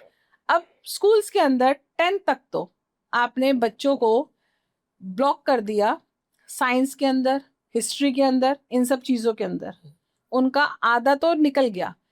10th के बाद वो लोग डिसाइड करते हैं अब उनको क्या करना है। करेक्ट। ऐसे ही होता ना हाँ। कि डिसाइड किया जाता है कि अब आपको आर्ट साइड लेनी है, कौन सी साइड लेनी है। तो जी। 10th तक तो आपने 16 साल 15 साल तो बेस खराब कर दिया, फॉर्मेटिव ईयर्स तो आपने सारे खराब कर दिया। और देखो बच्चा एक ना चिकना घड़ा है, जैसे गढ़ोगे वैसे बन जाएगा। करेक्ट। आज माँ बाप बच्चों को अपने बहुत हाई से हाई स्कूल में डालते हैं, लेकिन वो जितना हाई स्कूल में बच्चा जाता है ना उतना वो माँ बाप से दूर हो जाता है, क्योंकि उसके अंदर ईगो, अहंकार, पैसे को लेके, अपनी पावर्स को लेके इतना ज्यादा बढ़ जाता है कि वो उसका बेस तो वही बन जाता है। वो झुकना तो भूल ही गया। टीचर्स कुछ कह नहीं सकती, मैं अपने पेरेंट्स को बोल दूंगा। करेक्ट। किसी फ्रेंड के साथ कोई बात होनी है, पैसे की ईगो दिखा देनी है कि तेरे पास क्या है, मेरे पास तो ये है। तो बच्चे का तो बेस ही खराब कर दिया ना। वो प्रिविलेज्ड से ज्यादा एंटाइटल्ड फील करना शुरू कर दिया लोग। वही चीजें हो रही हैं, वो चीजें बच्चों के दिमाग में बैठ गई। जब तक उन्होंने 10th क्लियर किया, एक बेस उनका जो बना वो 0 हो गया। 11th आई, तब वो डिसाइड करेंगे अब उनको क्या लेना है। उसमें आप क्या कर लोगे, 2 साल 11th 12th, फिर उसके बाद आधे से ज्यादा बिजनेसमैन के बच्चे ऐसे होते हैं जो माता पिता कहते हैं अच्छा तेरी 12th हो गई, आजा काम पे। क्या रीस्कूलिंग, क्या सीखा स्कूल के अंदर? या फिर अब्रॉड भेज दो, या अब्रॉड भेज दो, स्टैंप लग जाती है। हाँ। ये नहीं पता अब्रॉड जाके बहुत कम होता है बच्चे पढ़ के आ रहे हैं, वो गलत चीजें सीख कर आ रहे हैं। आज जो इतना ज्यादा ये जो गलत आदत बच्चों को लगी हुई है वो कहाँ से आई है? हमारे यहाँ तो नहीं थी ये चीजें, वहीं से तो आप लोगों ने लिया, कल्चर वहीं से तो लिया। तो वो नहीं गाइड किया जा रहा, प्रॉपर गाइडेंस नहीं है। इसको हम लैक ऑफ गाइडेंस कह सकते हैं। करेक्ट। तो लैक ऑफ गाइडेंस ना होने की वजह से हमारा जो आगे जनरेशन है वो खराब हो रही है और लोग नहीं समझ रहे। हम लोगों ने, हमारे बुजुर्गों ने, हमारे पूर्वजों ने बहुत मेहनतें करी हमें गुलामी से बचाने के लिए। करेक्ट। क्या रे जी। आज जो समय चल रहा है, आने वाले 20 से 25 साल बाद आप देखोगे आप फिर उसी दौर में चल रहे हो। आज आप देखो हर घर के अंदर, ज्यादातर, सब नहीं कहूंगी लेकिन मैक्सिमम रेशो देखो, हर घर के अंदर एक बच्चा माँ बाप अब्रॉड भेज रहे हैं अपने आप को दिखाने के लिए, एक स्टैंडर्ड शो करने के लिए, मेरा बच्चा बाहर जा रहा है। वो बाहर जा रहा है, वो तुम्हारे पास लौट कर नहीं आएगा, नहीं आएगा ना। वो तुमने भेज दिया तो वो चला गया। क्या किया वो वहां पे, अच्छे खासे दिल्ली में या कहीं पे भी रह रहे हो इंडिया में, आप अपने बिजनेस को छोड़ के वहां गुलामी कर रहे हो, जॉब कर रहे हो। अधीनता आई है। यहाँ मालिकाना छोड़ के वहां आप अधीनता ले रहे हो, सिर्फ एक लेबल लेने के लिए, मेरा बच्चा अब्रॉड में है। बहुत सारे क्लाइंट्स आते हैं, मैम कोई उपाय करा दीजिए, बच्चे को बाहर भेजना है। तो क्यों, मतलब इतना इतना डेस्परेट होना बाहर भेजने के लिए? आप तो अपने बच्चे को पैदा कर रहे हो। एक माँ अपने बच्चे को 9 महीने पेट में रखती है, उसको पैदा करती है, उसको पालती है, पोसती है, वो बड़ा होता है, बाहर चला जाता है। उस समय पहले तो बचपन में आपने उसकी केयर करी, लेकिन जब आपका समय आता है केयर के लिए, वो वापस आता है? नहीं आता। एक्सपोजर तो ठीक है, मतलब मुझे लगता है कि बाहर भेजना मतलब माइंडसेट गलत नहीं है, बट ये है कि बच्चे को एक्सपोजर मिलेगा, वहां से कुछ सीख कर आए और अपने धंधे में इम्प्लीमेंट करे या अपनी जिंदगी को बेहतर बनाए। कहाँ इम्प्लीमेंट करता है? बहुत रेयर। अगर आप रेशो अगर इवेल्युएट करो तो कितने लोग हैं जो वहां से आकर यहाँ इंडिया अपने धंधे को इम्प्लीमेंट कर रहे हैं? कितने लोग हैं? रेशो ही नहीं है। ज्यादातर अगर आप अच्छा पढ़ लिख जाते हो तो क्या होता है, आप जॉब के लिए कोशिश करते हो कि हम जॉब बाहर ले लें। करेक्ट। आधार क्या है? पैसा। क्योंकि यहाँ हमें रुपीज में मिलेगा, सैलरी वहां डॉलर्स में मिलेगी, हम्म, तो वहां आप कमा रहे हो, यहाँ आप भेज रहे हो, लेकिन वो बीच में सिर्फ पैसा ही तो आ रहा है। ना माँ को अपने बेटे का या बेटी का सुख मिल रहा है, ना बच्चे को अपने माता पिता का सुख मिल रहा है। सिर्फ सुख किसका मिल रहा है? पैसे का। हम्म, जो बच्चे यहाँ से जाते हैं वो गारंटीड है, मतलब कोई बोले या नहीं बोले, ऐसा नहीं हो सकता कि वो बच्चे डिप्रेशन ना फेस करते हो, क्योंकि अकेलापन है, लोनलीनेस तो है बहुत। बिल्कुल है। हाँ, आप क्या करोगे? कितने कितने घंटे जॉब कर लोगे 24 में से? कितने घंटे? 12 घंटे कर लोगे मैक्स टू मैक्स, 16 घंटे कर लोगे। शरीर तो चाहिए, नींद तो चाहिए। correct. आप घर आते हो, घर हम जब जाते हैं, घर जाने के बाद अगर वही हमें खुद लॉक खोल के अंदर बैठ के खुद किचन में खाना बनाना पड़े और अकेले खाना पड़े, और एक लाइफ ऐसी हो कि आप घर जाओ और जाते ही सब लोग अच्छे हैप्पीली आपको मोड में मिलते हैं, तो वो आपकी थकावट दूर हो जाती है ये तो है बात। है ना? तो क्यों है? इसीलिए डिप्रेशन भी है। फिर लोग कहते हैं अच्छा हमारी कुंडली में चंद्र खराब है जी, इसलिए डिप्रेशन है। तो खराब किसने किया? आपने किया, किसी और ने नहीं किया। चंद्र ग्रह हमें पैसा देता है, हमें इमोशनल ब्रेकडाउन भी देता है। तो ये सारी चीजें जो है ना, सिर्फ एक चीज से नहीं है, ये आपकी कुंडली के अंदर ग्रहों से भी मैच करती हैं। किसी की कुंडली में चंद्र ग्रह खराब है, आपका डाउन है, तो वो सिर्फ आपको फाइनेंस से रिलेटेड प्रॉब्लम्स नहीं देगा, वो आपको इमोशनल ब्रेकडाउन करेगा। और जब इंसान का इमोशनल ब्रेकडाउन होता है, क्या होगा? वो डिप्रेशन, सुसाइडल, बहुत सारी चीजें। हाँ। उसको दूर करने के लिए क्या खाओगे? या मेडिसिन खाओगे, और तो दूसरा कोई ऑप्शन ही नहीं रह जाता। Correct. या फिर कई लोग ऐसे हैं जो सुसाइड अटेम्प्ट भी कर लेते हैं। करेक्ट। तो ये सारी चीजें हैं, सिर्फ एक चीज एक से हम इवेलुएट नहीं कर सकते कि हमारी कुंडली में क्या है, हमारे ग्रह क्या बता रहे हैं, या हमारी लाइफस्टाइल क्या बता रही है। ये हर चीज मैटर करती है।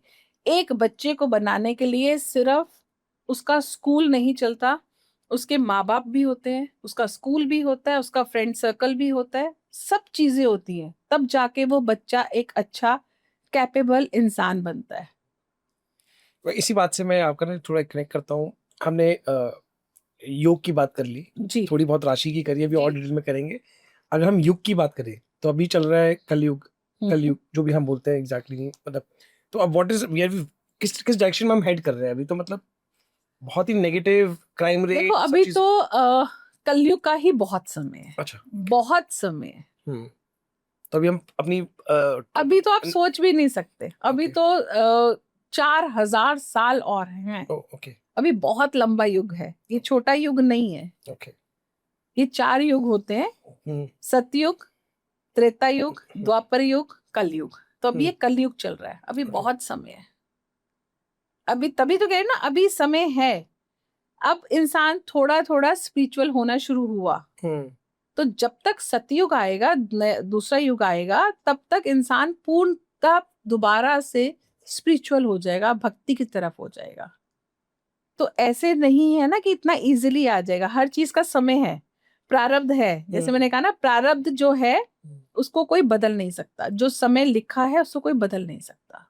पर समय भी, जैसे आप हमने बहुत बार इस बात पे एम्फेसाइज किया कि समय बदल नहीं सकता, पर समय तो स्थिर नहीं है मैम, समय तो बदल ही रहा है हर पल। आप हमें बात कर रहे हैं समय मून किस साइन से, किस घर से, किस नहीं, समय बदल रहा है, समय नहीं बदल सकता। इसका मतलब कहने का ये है कि जो वक्त लिखा गया, अच्छा, वो नहीं बदल सकता। समय तो बदलेगा, लेकिन जो वक्त लिखा गया वो नहीं बदल सकता। आज आप और मैं यहाँ बैठ के पॉडकास्ट कर रहे हैं, तो ना आपने मुझे बुलाया ना मैं यहाँ आई, ये लिखा था कि हमने मिलना है। करेक्ट। तो वो जो समय लिखा हुआ है ना, उसको कोई नहीं बदल सकता। वो कहीं ना कहीं से, कहीं कैसे भी कनेक्टिविटी हो, कुछ भी तरीके हो, वो चीजें होंगी। तो कहने का मतलब ये है कि जो प्रारब्ध है उसको कोई नहीं बदल सकता, ना कोई एस्ट्रोलॉजर बदल सकता, ना कोई उपाय बदल सकते। सिर्फ वे आपको जो एक तरीका है वो आपको उतना कैपेबल बना देता है कि आप वो मुश्किल फेस को निकालने योग्य हो जाते हैं। अगर हम एस्ट्रोलॉजिकली बात भी करते हैं, तो जैसे किसी की कुंडली में कोई प्रॉब्लम है, शनि की दशा है या राहु की दशा है या बुध की दशा है, कोई भी दशा चल रही है, तो वो टाइम पीरियड को बदला नहीं जा सकता। लेकिन उस टाइम पीरियड में अगर आपको प्रॉब्लम्स आ रही हैं, तो सिर्फ आपको, जैसे अगर आप बीमार हो, मेडिसिन खा के हम अपने आप को उतना बना लेते हैं कि हम बीमारियों से निकल सकें, तो वो आप उपाय करके अपने आप को इतना हील कर लेते हो कि जो वो मुश्किल समय है ना, वो कैसे निकल जाएगा आपको पता नहीं चलेगा। सिर्फ ये हो सकता है। लेकिन कोई एस्ट्रोलॉजर अगर ये कह दे कि मैं वक्त बदल दूंगा, तो ये 101% झूठ है। क्या दशा बदल देगा? आज आपकी कोई भी दशा चल रही है, नॉर्मली आपकी राहु की, ऐसे सब राहु से डर रहे हैं, बहुत इजी है हर किसी को राहु समझना, शनि समझना, नॉर्मली प्लैनेट समझना थोड़ा टफ है। किसी की राहु की दशा चल रही है, आप बहुत बुरे फेज से गुजर रहे हो, तो ऐसा नहीं है ना आप किसी पंडित के पास जा रहे हो तो वो कहेगा जी मैं दशा बदल दूंगा। दशा कैसे बदल देगा? वो जितना समय है वो तो रहेगा ना। वो सिर्फ अगर आपको उपाय करवा रहा है तो वो आपको इतना कैपेबल कर देगा कि वो मुश्किल फेस को आप इजीली निकाल सकोगे। That's it. उससे ज्यादा वो कुछ नहीं कर सकता। भगवान नहीं है वो।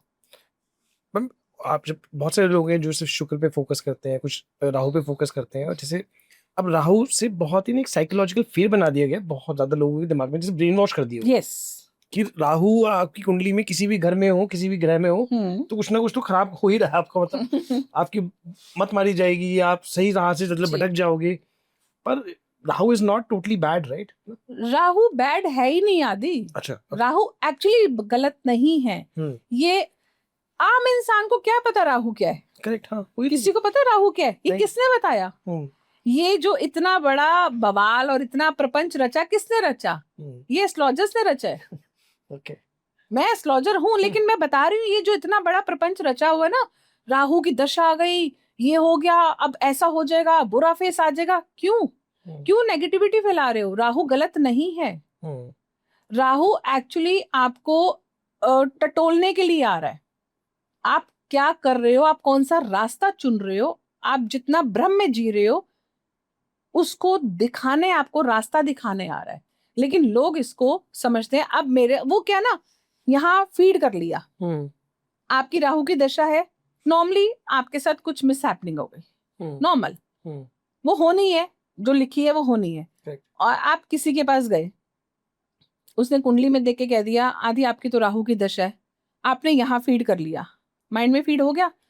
उसके बाद आपको छींक भी आएगी ना, ओहो मेरे को तो पंडित जी ने बोला है मेरी राहु की दशा है इसलिए ऐसा हुआ। माइंड में फीड कर लिया ना। क्यों? वो आपको गलत करने नहीं आ रही, आपको वो दिखाने आ रही है। आप जो भ्रम में जी रहे हो ना, जो झूठी दुनिया आपने अपने इर्द गिर्द बना रखी है, एक्चुअली वो उसको तोड़ने के लिए आती है।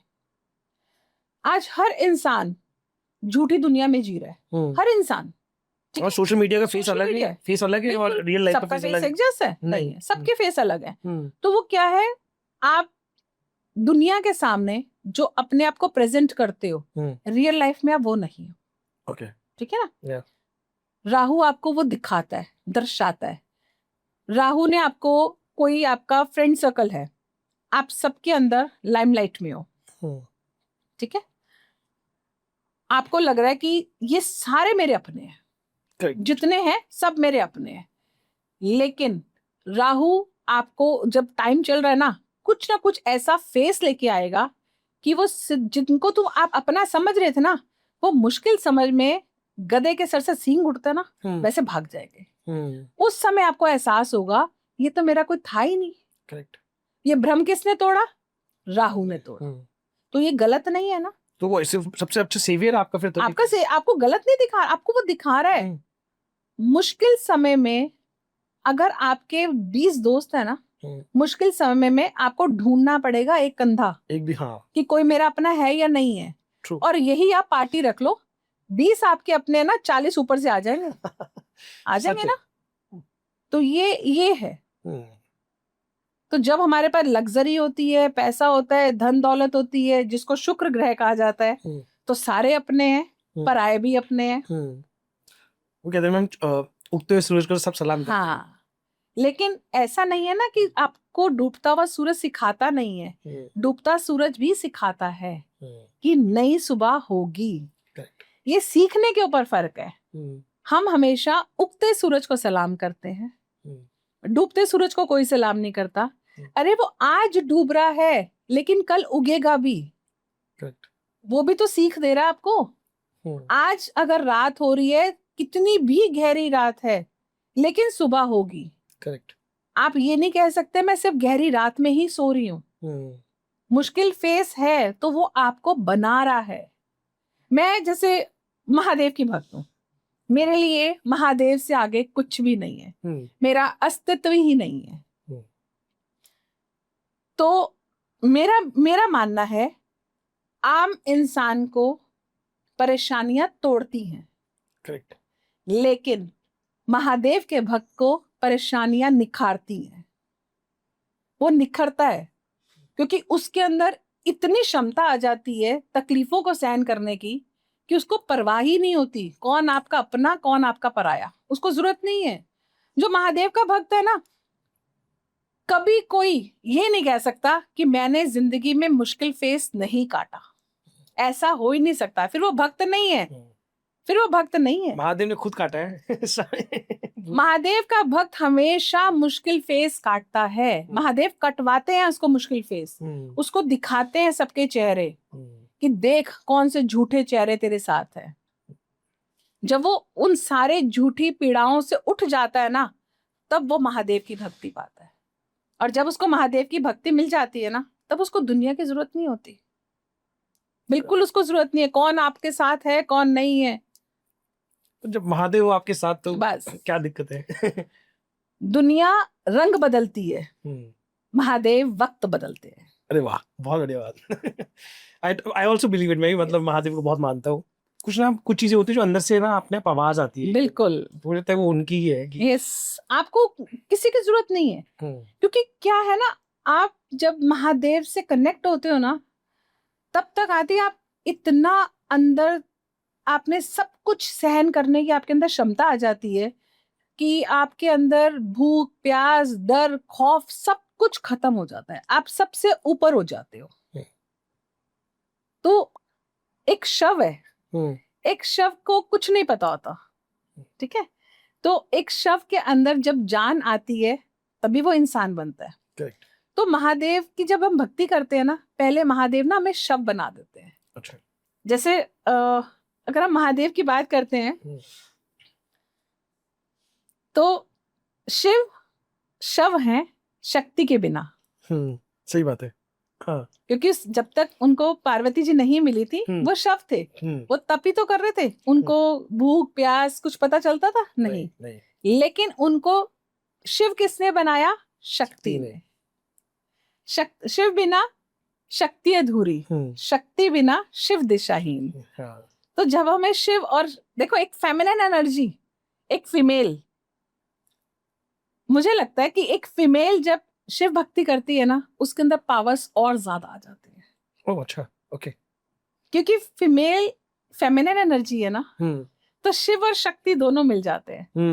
करेक्ट। तो वो पावर ज्यादा आ जाती है। लेकिन पावर्स होनी आपके अंदर, ये आना तब चाहिए जब आपके अंदर वो सारी चीजों को सहन करने की शक्ति आ जाए। करेक्ट। जिंदगी में बहुत सारी चीजें हमें सीखने को मिलती हैं, बहुत सारी, अगर हम सीखना चाहे तो। शिव की सबसे बड़ी शिक्षा बताऊं, जहर पीना सीखो, जहर उगलना नहीं। करेक्ट। लेकिन आज दुनिया जहर उगलती है, जहर पीती नहीं है। अगर किसी ने किसी के खिलाफ दो बातें कर दी ना, तो सामने वाला उसको सुनने के बाद इंस्टेंट रिएक्ट करता है। करेक्ट। सुनने की क्षमता नहीं रखता। तो महादेव ने तो जहर पिया था। क्यों पिया था? खुद के लिए थोड़ी पिया था, इस सृष्टि को बचाने के लिए तो पिया था। उन्होंने जो विष पिया था, कंठ में, नीलकंठ कहा जाता है, विष क्यों पिया था? कि दुनिया सृष्टि बच जाए, क्योंकि उसको कोई ग्रहण करने योग्य नहीं था। तो हमारे अंदर तो इतनी भी क्षमता नहीं है कि हम किसी की कही हुई दो बातें बर्दाश्त कर सके। तो इसलिए विष पीना सीखो, विष उगलना नहीं। आज की डेट में तो अब जो जनरेशन है उनको पता भी नहीं होगा कि हाउ कैसे समुद्र मंथन हुआ, कहाँ से विष आया, कैसे शिवजी ने। यही आदि मैंने जो भी कहा ना कि हमारी स्कूलिंग के अंदर लैक ऑफ नॉलेज है। आज आप हिस्ट्री पढ़ा रहे हो, क्यों पढ़ा रहे हो हिस्ट्री? क्या मिलेगा हिस्ट्री पढ़ के? पढ़ाना है तो अपना सनातन पढ़ाओ, ताकि पता चले कि क्या क्या हमारी एनर्जीज हैं, क्या हमारी शक्तियां हैं। आज आप बच्चों को खड़ा कर दो, पता ही नहीं उनको, ओम नहीं पता, शिव शक्ति नहीं पता, उनको ये नहीं पता महादेव को अर्धनारीश्वर क्यों कहा जाता है। ट्रांसजेंडर्स जो हैं, लोग उनका मजाक उड़ाते हैं, ठीक है, ये मजाक उड़ाने के लिए नहीं है। करेक्ट, बिल्कुल नहीं है, बिल्कुल नहीं है। अगर हम इनकी वैल्यूज करें ना, तो ये शिव का अर्धनारीश्वर रूप है। करेक्ट, यस, ठीक है। लोगों बच्चों को नहीं पता, जनरेशन को नहीं पता, वो उनका मजाक उड़ाया जाता है, जिसको तो लोग बोलते थे बायोलॉजिकल डिफॉर्म्ड है। हाँ, क्यों? उनके, आप ये देखो ना, उनके अंदर शिव और शक्ति दोनों का वास है। कभी किसी ट्रांसजेंडर को देखे अपनी कुंडली दिखाते हुए? कभी नहीं सुना होगा। मतलब I've worked with the transgender community। हाँ, मुझे पर्सनली मैं बहुत वैल्यूज करती हूँ जी, बहुत वैल्यूज करती हूँ कि मैं शिव भक्त हूँ। मैं उनकी दिल से बहुत बहुत वैल्यूज करती हूँ कि मुझे लगता है कि ये महादेव की वो उपज है जिसके अंदर शिव और शक्ति दोनों का वास है। लेकिन ये अगर शायद हमारी जनरेशन को पढ़ाया जाता तो आज वो इनके साथ गलत नहीं करती, जो उपहास इनका उड़ाया जाता। हाँ। अब तो फिर भी थोड़ा समाज, अब थोड़ा सा एक्सेप्टेंस, लेकिन फिर भी उतनी नहीं है। उतनी नहीं है। देखो, वो भी, उनका भी जन्म हुआ है, करेक्ट, ठीक है ना, उनकी भी माँ ने उनको 9 महीने ही रखा है, करेक्ट। तो सारी चीजें एक माँ ने सही है, तब उस बच्चे ने जन्म लिया है, लेकिन उसको आपने तिरस्कार कर दिया। सिर्फ दुनिया ने नहीं करा, सबसे पहले माता पिता ने तिरस्कार करा, वहीं से शुरू हो जाता है। तो क्यों? यही अगर हमने बच्चों को गाइड किया होता, स्कूलिंग में पढ़ाया जाता, तो बच्चों को पता होता। करेक्ट। तो आज आप स्कूल के अंदर इंग्लिश के ऊपर फोकस कर रहे हो, इंग्लिश ही सब कुछ है। क्यों? आप बाहर चले जाओ, अब्रॉड चले जाओ, बहुत सारी कंट्रीज ऐसी हैं, बहुत सारी, कि जो इंग्लिश को वैल्यूज नहीं देती, अपनी लैंग्वेज को वैल्यूज देती है। फिर आप क्यों दूसरों को एक्सेप्ट करते हो इतना ज्यादा? मुझे कभी लगता है हमारे स्कूलिंग सिस्टम के अंदर एक ना प्रोडक्ट बनाया जा रहा है जो इस मशीन में जाके काम करेगा, उसका पहिया बनेगा, बस एक्चुअली यही है। थिंकिंग ब्रॉड करने का एजुकेशन नहीं, कुछ नहीं है। आपने बच्चों को इंग्लिश में स्टार्टिंग से ही सब कुछ सिखाना शुरू कर दिया। आज बच्चों को आप 10 बच्चे क्या 100 बच्चे खड़े कर लो, 100 खड़े कर लो, चैलेंज देती हूँ, अगर 100 में से एक भी क ख ग सुना जाए, एक को भी नहीं आता होगा, करेक्ट, शायद हो सकता है आज की जनरेशन में उनके मम्मी पापा को भी ना आता हो। हिंदी तो आप बोल रहे हो, संस्कृत तो लोग वो तो छोड़ दो, वो तो बिल्कुल सब्जेक्ट ही खत्म कर दिया।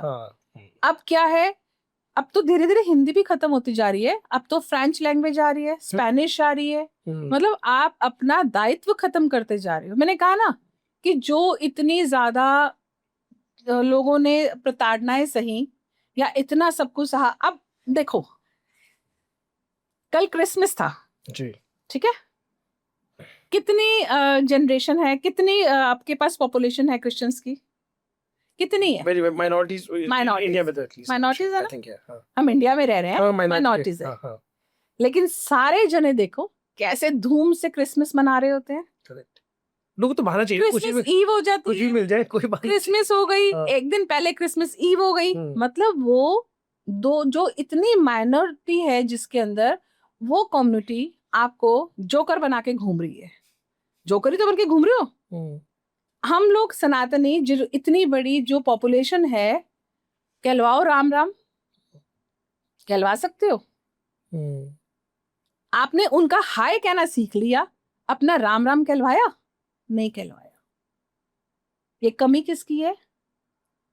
हमारी। मैम, हमने अपने कल्चर को खुद एम्ब्रेस नहीं। मैंने वही कहा ना, ये कमी किसकी है? आप किसी को दोष नहीं दे सकते हो। देखो, सबसे पहले मैंने कहा था ना आपको कि आदि किसी पे ये उठाना बहुत आसान है, ये खुद पे आ रही हैं 3, ये चैप्टर समझना बहुत जरूरी है। करेक्ट। तो हमने ये कहा, उसका बच्चा खराब निकल आया, उसके बच्चे ने गलत रास्तों पे चल पड़ा, वो नशे करना शुरू हो गया, वो ऐसा शुरू हो गया, उस बच्चे को सिखाया किसने? आपने। उस बच्चे को बहुत आपने अपना एक स्टैंडर्ड समझा, मैं बहुत अच्छे स्कूल में बच्चों को डाल रहा हूँ। वो जितना अच्छा स्कूल हुआ उसने आपको वैल्यूज देना बंद कर दिया। आपको लगा मैं तो अपने घर में, मेरे तो एटमॉस्फेयर है, मैं तो अपने घर में हिंदी में बात नहीं करती जी, अच्छा नहीं लगता हिंदी में बात करना, मेरे बच्चे तो इंग्लिश में बात करेंगे। आपने तो अपना कल्चर बच्चों को पहले आपने खत्म करवाया। स्कूल तो वो बाद में गया ना, पहले आपने अपना कल्चर खत्म करा दिया बच्चों से। वो पीपल आर पेरेंट्स आर मतलब पेरेंट्स की भी क्या गलती है? आजकल कॉम्पिटिटिव वर्ल्ड है मैम, इतना बचपन से ही स्कूल में ही मतलब प्ले स्कूल से कंपटीशन शुरू हो जाता है बच्चे के लिए। तो कंपटीशन में क्या क्या हिंदी यूज नहीं हो हो सकती? सकती है मतलब थोड़ा सा वही मतलब सारे acceptance के ये चक्कर में। डॉक्टर्स और इंजीनियर और आईएएस कौन से बड़े स्कूलों से निकले हैं? सही बात है। कहाँ से निकले हैं? स्टडी के लिए आपको स्कूलिंग का बैकग्राउंड होना बहुत जरूरी नहीं होता, आप पढ़ा कैसे रहे हो, आप पढ़ कैसे रहे हो, वो मैटर करता है। करेक्ट। आज के स्कूल्स के अंदर एडवांस चल रहा है सब कुछ। अब तो खैर वो खत्म ही हो गया। क्लासरूम्स के अंदर जब हमारे टाइम में क्लास होती थी, क्लासरूम्स होते थे, वो पेंसिल से पेन से लिखना, चौक से लिखना, वो तो सब खत्म हो गया। डिजिटल कीबोर्ड्स आ गए अब तो सब। तो फिर अब वो digital keyboards, what is this? Rahu okay आ गया ना। सोशल क्या है? राहु। तो आपने बच्चे को सारा कुछ तो वही सिखा दिया। पहले बच्चों को सिखाया जाता था सुबह उठो, उठते ही मम्मी पापा के पैर छुओ, सूर्य को जल दो है पता है कुछ नहीं। सुबह उठते ही हाय, पहला वर्ड तो हाय। और हम लोगों में सनातनियों में क्या, बुरा कुछ होता है तब बोलते हैं हाय, होता है ना। तो यहाँ तो पहला ही वर्ड, किसी को फोन कॉल करना हाय, तो क्या है ये, तो पहले दिन की शुरुआत तुमने हाय से कर दी। तो ये चीजों का फर्क है। अगर हम किसी को राम राम बोल रहे हैं तो राम राम के अंदर एनर्जीज कितनी है, बहुत सारी चीजें हैं। राम राम ऐसे सिंपल राम राम नहीं बना हुआ। राम राम को अगर हम जोड़ते हैं ना तो 108 बनता है वो। अगर हम पूरी हिंदी वर्णमाला के अनुसार देखते हैं तो एक राम 54 पे आता है। So ma'am thank you so much. अभी आपने बहुत सारी चीजों पे हमने टच कर लिया, और इस सेगमेंट के बारे में आपसे इससे बात करना चाहता हूँ कि आजकल हर लोग इस पे बहुत फोकस करते हैं, चाहे आप ज़ोडिएक के हिसाब से करते हैं, किसी भी तरीके से। हम राशि के बारे में एक एक करके कुछ कुछ चीजें मैं आपसे पूछना चाहता हूँ। सबसे पहले शुरू करते हैं हम एरीज, मेष, ठीक है। तो उनका क्या एक स्ट्रॉन्ग सूट है, मतलब उनको बड़ा बोल्ड परसीव किया जाता है, वेरी बोल्ड। तो उनको क्या ड्राइव करता है, और 2026 के अंदर उनके लिए क्या चैलेंजेस आ सकते हैं, या क्या रेमेडी हो जिससे उनका जीवन बहुत ही एक अच्छे तरीके से निकले? ऑफ कोर्स आई नो हम जनरलाइज नहीं कर सकते, बट एक देखो मैं सिर्फ ये नहीं कहूंगी कि सभी मेष राशि वालों के लिए एक जैसा समय रहेगा, क्योंकि राशि के लिए सिर्फ ऐसा नहीं है, आपके ग्रह और कर्मास भी मैटर करते हैं। हाँ, रैंडम अगर हम बात करते हैं तो मेष राशि वाले जितने भी लोग हैं उनको अपने गुस्से पे कंट्रोल करना है। ओके। क्योंकि अगर वो लोग गुस्सा कंट्रोल नहीं करेंगे तो आने वाले साल में उनको बहुत सारी प्रॉब्लम्स फेस करनी पड़ सकती है। क्योंकि बहुत ज्यादा स्ट्रॉन्ग एनर्जी होती है मेष राशि वालों के पास भी, और सूर्य का साल है, तो अपने गुस्से पे कंट्रोल कीजिए। और जितना हो सके आप आदित्य हृदय स्तोत्रम का अगर पाठ करते हैं या सुनते हैं, तब आपकी लाइफ के अंदर बहुत सारी अच्छी अपॉर्चुनिटीज आती हैं। और सूर्य को जल दीजिए तो आपका समय बहुत अच्छा निकलेगा। वृषभ राशि के बारे में क्या कहेंगे आप? ऋषभ राशि वालों के लिए भी अच्छा समय है। जैसे कि अगर इनकी बात करें तो थोड़ा सा इनको अब बहुत ज्यादा इम्पल्सिव होने की जरूरत नहीं है।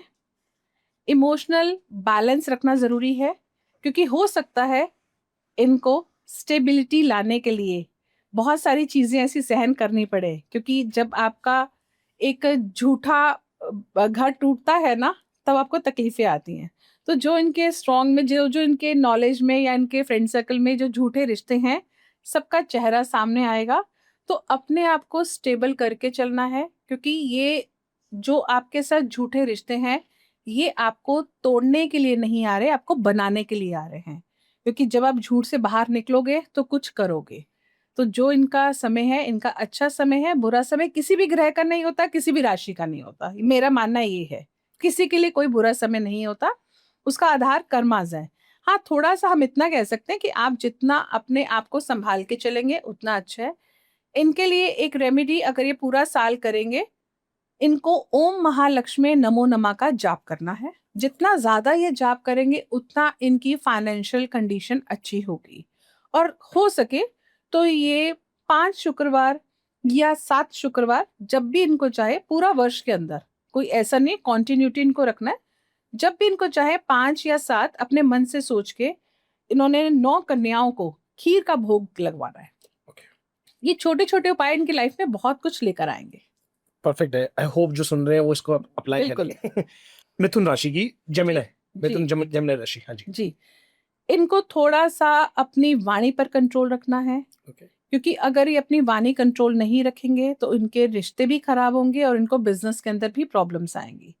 और ये अगर गणेश जी के मंदिर जाकर उनको ध्रुवा चढ़ाते हैं और ओम गण गणपताय नमः का जाप करते हैं तो लाइफ के अंदर हर्डल्स कम होनी शुरू हो जाएंगी। सबके लिए एक जैसा ही उपाय है मिथुन राशि वालों के लिए, लेकिन सबके लिए एक जैसा वक्त है मिथुन राशि वालों के लिए, ये मैं नहीं कहूंगी। हाँ, फेयर इनफ है। जैसे आपने बोला हाथ की 5 उंगलियां अगर समान बराबर नहीं है होती, तो इसलिए सबके लिए एक जैसा नहीं होता। सब कहे हैं कि मिथुन राशि वालों के लिए एक जैसा वक्त है, नहीं आएगा ऐसा वक्त। कर्क राशि कैंसिल। कर्क राशि वालों के लिए इनको चाहिए कि ये ओम सोमाय नमः का जाप करें और ये अगर पूर्णमासी की रात ये खीर का भोग लगाएं और उस खीर को थोड़ी देर अगर ये चांद की रोशनी में रखते हैं, फिर उसे ये ग्रहण करते हैं और अपने घर पे भी प्रसाद की तरह अगर बांटते हैं तो इनकी लाइफ के अंदर स्टेबिलिटी आ जाएगी। जो इनके बहुत ज्यादा इमोशनल ब्रेकडाउन है, मूड स्विंग्स होते हैं, वो ठीक होने शुरू हो जाएंगे। फाइनेंशियल कंडीशन की बात करें तो इनकी बहुत ज्यादा खराब भी नहीं रहेगी, लेकिन बहुत आप कहेंगे बूम आएगा तो ऐसा बूम भी नहीं है। एवरेज लाइफ है, इमोशनल थोड़ा सा अपने आप को बैलेंस करके चलना है। सिंह राशि लियो। सिंह नाम से ही शेर, Singh is king. Singh is king. तो सिंह इज किंग के लिए इनके लिए उपाय यही है कि अपने गुस्से पर कंट्रोल रखो, क्योंकि आपके गुस्सा आपके रिलेशंस को खराब कर सकता है, आपकी मैरिड लाइफ को प्रॉब्लम कर सकता है, आपके अपने बच्चों के साथ रिलेशंस खराब कर सकता है, आपके अपने व्यापार स्थल पे रिलेशंस खराब कर सकता है। तो जो भी आप बोलेंगे सोच समझ कर बोलिए। आप अपनी अगर वाणी को कंट्रोल करके बोलेंगे तो समय अच्छा है, नहीं तो आते हुए अपॉर्चुनिटीज भी आपके हाथ से जाती हुई नजर आएंगी। इनके लिए रेमेडी ये है कि ये अपनी वाणी पर तो जैसे मैंने बोला कंट्रोल करे। इनको चाहिए कि अगर ये गरीबों को भोजन करवाते हैं तो इनकी लाइफ के अंदर स्टेबिलिटी आती है। और साथ ही साथ इनको रोज नित्य अपने घर के अंदर सबसे पहली रोटी गौ माता की निकालनी है। ये जो हम बात कर रहे हैं अभी सब आप मून साइन के हिसाब से बता रहे हैं हमें? ये मैं रैंडम बता रही हूँ, मैं अच्छा। इसके लिए कोई मून साइन कोई या सन साइन लग्न का- कुछ ऐसा नहीं बता रही, क्योंकि अगर मैं स्पेसिफिक एक चीज को बताऊंगी तो एक चीज से आप पूरे ग्रहों को नहीं देख सकते हो। उसमें लोग डिस्ट्रैक्ट हो जाएंगे, उनको नहीं समझ में आएगा ये मून साइन है या सनशाइन है क्या है। तो ये एक मैं रैंडम रेमेडीज बता रही हूँ जो हर कोई कर सकता है। कन्या राशि वर्गो। कन्या राशि वालों के लिए उनकी भी टाइम अच्छा है, लेकिन थोड़ा सा उनको अपनी हेल्थ को लेकर समझना जरूरी है, क्योंकि उनकी हेल्थ इश्यूज आ सकते हैं। जैसे कि बहुत जल्दी उनको स्टमक इश्यूज आते हैं, बहुत जल्दी आप देखोगे कि उनको ज्यादातर आप देखोगे कन्या राशि वालों को डायबिटिक पेशेंट्स बहुत मिलेंगे आपको, कन्या राशि वाले। तो उनको अपने खाने पीने का ध्यान रखना है, अपने स्टमक का ध्यान रखना है, और जितना ज्यादा वो चींटियों को आटा डालेंगे वो उनके लिए बहुत अच्छा है। आप ये रोज अगर रेमेडी करते जाएंगे, जैसे गऊ को रोटी खिलाना, सबसे पहली रोटी गाय को, ये एक रैंडम मैं आपको बताती हूँ, ये 12 की 12 राशियां कर सकती हैं। ये कोई भी करेगा अपनी लाइफ के अंदर तो उसकी लाइफ के अंदर हर्डल्स होने कम हो जाएंगे। पहली रोटी गौ माता को, दूसरा उपाय आपने चींटियों को आटा जरूर डालना है, तीसरा आपने घर की आखिरी रोटी कुत्ते को खिलानी है। ये छोटा सा उपाय किसी भी राशि के आप हो, आपकी लाइफ के अंदर हर्डल्स को दूर कर देते हैं। ये उपाय मैम आदमी को खुद करने चाहिए या घर में सर्वेंट है या माता जी है किसी को बोले? नहीं, खाना भूख आपको लग रही है तो पेट किसका भरेगा खाना खाने से? आपका। मम्मी खाना खाएंगी, पेट आपका भरेगा? नहीं। पर ऐसे भी तो कहते हैं कि जो माँ बाप पूजा पाठ करते हैं या दान दक्षिणा करते हैं उसका फल बच्चों को मिलता है। क्यों? ये क्यों ऐसा? मैं भी तो वही कह रही हूँ, आप खाना खा रहे हो तो पेट आपका भरेगा ना। आपकी माँ ने आपको कितना भी प्यार कर रही है, ऐसा हो सकता है कि वो खाना खा रही है पेट आपका भर रहा है? तो वो जिसमें आप सक्षम हो, अगर कोई सक्षम नहीं है उसके बिहाफ पे कोई काम कर रहा है तो एक अलग बात है। देखो परमात्मा देख रहा है ना, आप उपाय कर रहे हो, कुछ भी कर रहे हो, परमात्मा देख रहा है। अगर आप सक्षम हो तो उपाय खुद करो ना। गाय को रोटी खिलाना, आप किसी का पेट भर रहे हो, जीव का पेट भर रहे हो। और हम सनातनियों में तो गौ माता के अंदर 33 करोड़ देवी देवताएं हैं, तो आप उनको पूज रहे हो। तो वो अगर मम्मी पूज रही है या सर्वेंट पूज रहा है तो उसका पुण्य उन्हीं को लगेगा, आपको क्यों लगेगा? करेक्ट। तो मतलब आप बनवा लो उनसे, खिला के खुद। हाँ यस, बनवा लो, मैंने ये नहीं कहा आप बनाओ, बनवाओ उनसे, लेकिन खिलाओ अपने हाथ से। तुला राशि लिब्रा के लिए आपके पास क्या उपाय? तुला राशि वालों को चाहिए कि वो हरे मूंग की दाल का दान करें और जितना ज्यादा हो सके वो गरीबों की सेवा करें। और अगर वो अंधों को भोजन कराते हैं तो उनकी लाइफ में स्टेबिलिटी आती है। ओके। और फाइनेंशियली कैसे करें? फाइनेंशियली भी उनका समय अच्छा है। जो मैंने कहा अंधों को भोजन कराना, तो तुला मिस लिब्रा एक है ना तराजू, तो वो ही है, जो करोगे वो मिलेगा। अगर आप अंधे हैं, अंधों को भोजन करा रहे हैं अगर आप, तो उनके लिए तो आप ही सब कुछ है ना। तो जो अगर आप किसी ऐसे नीडी का पेट भर रहे हैं तो परमात्मा आपको भी वही देगा, अच्छा ही देगा। वृश्चिक राशि के बारे में बात करें, स्कॉर्पियो। स्कॉर्पियो राशि के लिए, इनके लिए भी यही है कि इनके रिलेशनशिप इश्यूज आ सकते हैं। तो अपने रिलेशंस को बैलेंस करने के लिए आप जितना अपनी वाणी पर कंट्रोल रखेंगे या अपने पार्टनर के साथ अच्छा समय बिताएंगे, क्वालिटी टाइम बिताएंगे, तो उनके लिए अच्छा है। और इनके लिए उपाय ये है कि ये भोलेनाथ जी के मंदिर जाकर जल चढ़ाते हैं और माँ पार्वती को अगर श्रृंगार देते हैं तो इनके रिलेशनशिप जो खराब होने के चांसेस है वो नहीं होंगे। धनु राशि, सजिटेरियस जिसको कहते हैं। धनु राशि के लिए रेमेडी इनकी रहेगी कि इनको हनुमान चालीसा का पाठ करना है। जितना ही हनुमान चालीसा का पाठ करेंगे उतना इनके लिए अच्छा है। देन अगर ये अपने घर के अंदर अपने सर्वेंट्स को वैल्यूज देते हैं, उनकी बातों को पूरा करते हैं, गलत नहीं सही बातों को, अगर वो नीडी है उनकी हेल्प करते हैं, नीडी पर्सन्स की हेल्प करते हैं, तो इनकी लाइफ में ऑब्स्टेकल्स नहीं आएंगे। अगर ये अपने लेबर क्लास को जितना परेशान करेंगे उतना इनकी लाइफ में प्रॉब्लम्स आएंगी। मतलब आप जो बता रहे हैं सारे उपाय, मतलब ये तो बड़े बेसिक चीजें हैं, ये बेसिक सभी है, कर सकते हैं। सभी कर सकते हैं। मैं कोई भी ऐसा उपाय नहीं, देखो उपाय किसी के लिए भी जो बताया जाता है वो स्पेसिफिक आपकी पूरी कुंडली को देखकर बताया जाता है। मकर राशि, कैप्रिकॉर्न। मकर राशि के लिए भी यही उपाय है कि वो जितना गरीबों की मदद करेंगे या अगर वो लोगों की हेल्प करेंगे जो नीडी हैं, जैसे गरीबों की मदद करनी है या नीडी पर्सन्स की हेल्प करनी है, उनके लिए बहुत अच्छा है। सेकंड, वो अपनी लेबर को खुश रखेंगे तो, क्योंकि मकर का स्वामी भी शनि होता है और कुंभ का स्वामी भी शनि होता है। तो ये लोग जितना अपनी लेबर को हैप्पी रखते हैं उतना इनकी ग्रोथ अच्छी होती है। मकर की साढ़सती खत्म हो रही है। बहुत इन्होंने लोगों ने डराया और डरे भी ये लोग कि हमारा बुरा समय था, बुरा समय था। ऐसा नहीं था, ना पहले बुरा समय था ना आने वाला 2026 बुरा है, बहुत अच्छा समय है। सारी चीजें मैटर करती हैं, आपने जो बोया है वो आपने काटना है। और सबसे हॉट टॉपिक कुंभ, एक्वेरियस। क्यों लोग डरा रहे हैं इतना कुंभ के लिए, मुझे भी समझ नहीं आता। कुंभ डरने के लिए नहीं है, कुंभ को तो डरना ही नहीं चाहिए, मकर और कुंभ को तो डरना ही नहीं चाहिए। जिनका स्वामी शनि है उनको डरने की जरूरत नहीं है। आप कर्म फल दाता है ना आपका स्वामी, जैसा कर्म करोगे वैसा फल मिलेगा, तो डरना क्यों है? ऐसा डरने की जरूरत नहीं है। आज अगर आप कोई भी पौधा लगा रहे हो, कोई भी पेड़ लगा रहे हो, फल के लिए लगा रहे हो, तो वो फल ही आएगा ना, कांटे थोड़ी आएंगे। ऐसा कहाँ लिखा है कि आज आपने अगर फल का पौधा लगाया तो उस पे कांटे आएंगे? कर्म, जो कर्म किया है वो भुगतने का समय आएगा। सबके लिए खराब समय नहीं है। कुंभ वाले बहुत राइज करेंगे, इसलिए कुंभ वालों को डरने की जरूरत नहीं है। अगर कोई मिसगाइड कर रहा है तो प्लीज मत मिसगाइड होइए। मेरी खुद की कुंभ राशि है। तो महादेव की भक्ति करो जितना कर सकते हो और राइज करके दिखाओ। और जो लोग कह रहे हैं ना कुंभ के लिए खराब समय है, उनको दिखाओ खराब नहीं है, अच्छा समय है, बन के दिखा रहे हैं आपको।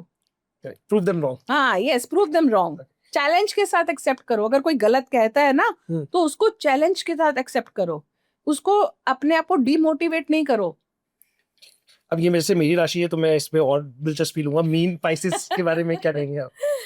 पाइसेस के लिए मैं यही कहूंगी कि आप, बहुत अच्छा समय नहीं है लेकिन बुरा भी नहीं है। इसके लिए अगर आप लोगों को हेल्प करते हो, भोजन से नहीं, पैसों से, ओके तो आपकी ग्रोथ ज्यादा अच्छी होगी। ओके, और खुद पैसा ना हो तो होगा होगा। ओके अगर आज आप अपने पास अगर 2 रुपए कमा रहे हो, उसमें से एक बार 25 पैसे निकाल कर देखो, करके देखो। हम लोग क्या सोचते हैं, करते नहीं है। एक दान होता है भोजन का दान, आप किसी को ऐसा दान करो, फाइनेंस का दान, तो आपको कोई फाइनेंशियल इश्यूज नहीं आएंगे। एक बार इस रेमेडी को करके देखना। जितना भी कमा रहे हो, ये पूरा साल 2026 का अपनी कमाई का जितना हिस्सा आपका दिल करे, मैं नहीं कहूंगी 10%, 2%, 5%, जो आपकी कॉन्शियस अलाउ करे, चाहे 1% हो, चाहे 2% हो, उतना परसेंटेज निकालना शुरू करो और उसको डोनेट करना शुरू करो। डोनेट इन द सेंस आप ये कर सकते हो, किसी बच्चे को अडॉप्ट कर लो, यस, किसी बच्चे को अडॉप्ट कर लो, स्पॉन्सर कर दो, या आप हॉस्पिटल के अंदर बहुत सारे लोग बैठे होते हैं जिनके पास मेडिसिन के लिए पैसे नहीं होते, करेक्ट, उनकी हेल्प करो। मंदिरों में दान करना, गुरुद्वारे में दान करना दान नहीं होता, वो आप अपना नाम करने के लिए दान कर रहे हो। दान वो होता है जिसको जरूरत है। आज एक गरीब इंसान है, उसको कंबल की जरूरत है, आप उसको कंबल नहीं दे रहे हो, और एक पैसे वाले को गिफ्ट के तौर पे आप ब्रांडेड कंबल देके आ रहे हो, तो उसके लिए वैल्यूएबल नहीं है। तो आप अगर ऐसा दान करोगे ना, तो आपको बहुत कुछ करके देगा। 12 राशियां हैं और सबके लिए आने वाला 2026 बहुत अच्छा है। एनर्जी के साथ वेलकम कीजिए 2026 को, और किसी भी राशि को डरने की जरूरत नहीं है, किसी भी राशि के लिए बुरा समय नहीं है। ठीक है ma'am, good. I think finally some people can get hope out of this. हाँ, ये बिल्कुल डरने की जरूरत नहीं है। आप ये सोचो कि आपने क्या किया है, वो आपके सामने आएगा। देखो, 9 के बाद 1 नंबर शुरू हो रहा है। 2026 का साल आम साल नहीं है, ये ट्रांसफॉर्मेशन ईयर है। 1 से 9 तक होता है ना, 9 के बाद फिर 1, तो नया आगाज हो रहा है ना। तो जो छूट गया छोड़ दो उसको, अब नया शुरू करो। जो आपको लगता है कि मेरे अंदर कमियां हैं, उन कमियों को भी इस साल छोड़ के जाओ। ये सोच लो कि मैंने जो भी गलतियां करी हैं, देखो मैनिफेस्टेशन के अंदर बहुत ताकत होती है, बिलीव करो तो बहुत ताकत है, ठीक है। जो आपके अंदर बुराइयां हैं, जो आपके अंदर कमियां हैं, ये सोच लो कि हमने उसको अपने साथ, अपनी बुराइयों को 2026 में लेके नहीं जाना। अपने ऊपर दृढ़ विश्वास रखो, तो सारी राशियां अच्छी हैं, कोई खराब नहीं है। सही बात है। डरने की जरूरत नहीं है। हाँ, विश्वास होना चाहिए। विश्वास है तो दुनिया आपके कदमों में है। परफेक्ट। कर लो दुनिया मुट्ठी में। हाँ, कर लो दुनिया मुट्ठी में, वाकई। ऑलराइट मैम, अब ये ना बड़ा एक फनी सेगमेंट है जो मैं करना चाहता हूँ आपसे। इट्स रैपिड फायर, ठीक है। आप जो आपके दिमाग में पहले आए आप उसके बारे में बताइएगा, ठीक है। तो आपके हिसाब से सबसे ज्यादा इमोशनली इंटेलिजेंट राशि कौन सी है? इमोशनली इंटेलिजेंट राशि कैंसर। ओके, कैंसर वाले खुश हो गए होंगे। ईक्यू लेवल उनका सबसे ज्यादा हाई है। Okay, alright.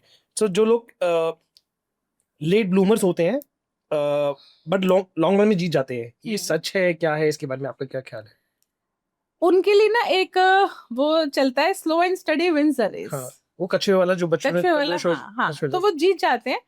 वो कुंभ राशि वाले होते हैं। ओके, क्योंकि शनि है उनके स्वामी, तो शनि कर्म फलदाता है, वो सबसे स्लो प्लेनेट है। ओके, तो ये लोग सक्सेस करते हैं लेकिन लेट पीरियड में करते हैं। ओके, जो प्रेशर में ब्रेक नहीं होते वो बिल्ड होते हैं। ये आपका इस बारे में क्या बात सही है या?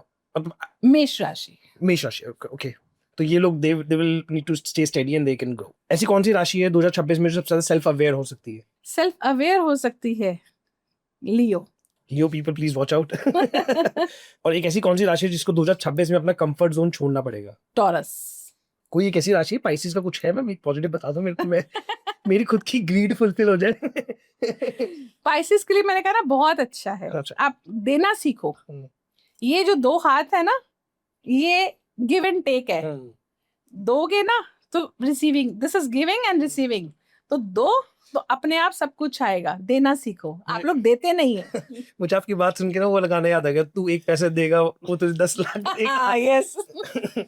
Alright ma'am, so this brings to us to close to of the entire podcast today. But एक लास्ट क्वेश्चन है जो मैं सबसे पूछता हूँ हमेशा।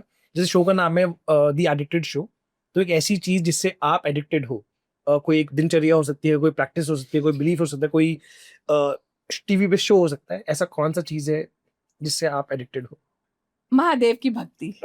मुझे लग रहा था भारत महादेव ही बोलोगे। इतना तो मैं मेरे दिन की शुरुआत महादेव के साथ और मेरे दिन का अंत महादेव के साथ। मेरे साथ आप बैठ के 24 घंटे क्या 48 घंटे भी आप महादेव की बात करते रहो, ना मुझे भूख लगेगी ना मुझे प्यास लगेगी।